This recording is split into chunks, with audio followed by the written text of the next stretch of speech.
முன்னாள் அமைச்சர் டத்தோஸ்ரீ ரஃபீசி ரம்லியின் 12 வயது மகன் மீது மர்ம நபர்கள் நடத்திய தாக்குதல் கோழைத்தனமானது என பர்சத்து உச்சமன்ற உறுப்பினர் டத்தோ ஆர் ஸ்ரீ சஞ்சீவன் கண்டனம் தெரிவித்துள்ளார். அதுவும் ஒரு பாவமும் அறியாத சிறுவனை ஊசியால் குத்துவது என்பது மனிதாபிமானமற்ற செயலாகும். மிரட்டல் விடுக்கும் இதுபோன்ற கொடூரத்தை சற்றும் ஏற்க முடியாது.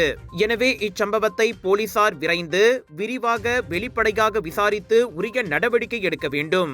அரசியலில் பொது சேவை துறையில் அல்லது சமூக ஆர்வலர்களாக இருப்பதால் எந்நேரமும் பிள்ளைகளின் பாதுகாப்பு குறித்து கவலைப்படும் சூழ்நிலை இந்நாட்டில் எந்த பெற்றோருக்கும் வரக்கூடாது. ரஃபீசி மகன் மீதான தாக்குதல் நாட்டில் கடும் குற்ற செயல்கள் அதிகரித்து வருவதை காட்டுகிறது. முக்கிய புள்ளிகள் கடத்தப்படுவது, குண்டர் கும்பல் தாக்குதல், ஆயுதமேந்தி கொள்ளை, கூலிக்கு ஆள் வைத்துக் கொள்வது என பட்டியல் நீண்டு கொண்டே போகிறது.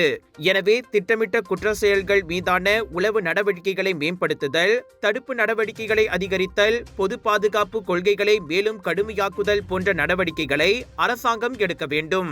மக்கள் சதா பயத்திலேயே வாழ முடியாது. காலம் தாழ்த்தினால் பொது அமைதி மற்றும் சட்ட ஒழுங்கு மீதான நம்பகத்தன்மையை மக்கள் மத்தியில் குறைத்துவிடும் என அறிக்கை வாயிலாக சஞ்சீவன் நினைவூட்டினார். ராஜயோகாவின் மங்களகரம் நிறைந்த தனித்துவம் கொண்ட சூடம், ராஜயோகாவின் தெய்வீக நறுமணம் நிறைந்த அகர்பத்திகள் மற்றும் இயற்கையான நறுமணம் கொண்ட ராஜயோகாவின் சாம்பிராணிகள் என பூஜைக்கான தேவைகளை உங்களிடம் கொண்டு வருகிறார்கள் ராஜயோகா. இது ஒரு சிம்லா மார்க்கெட்டிங்கின் தரமான வெளியீடு.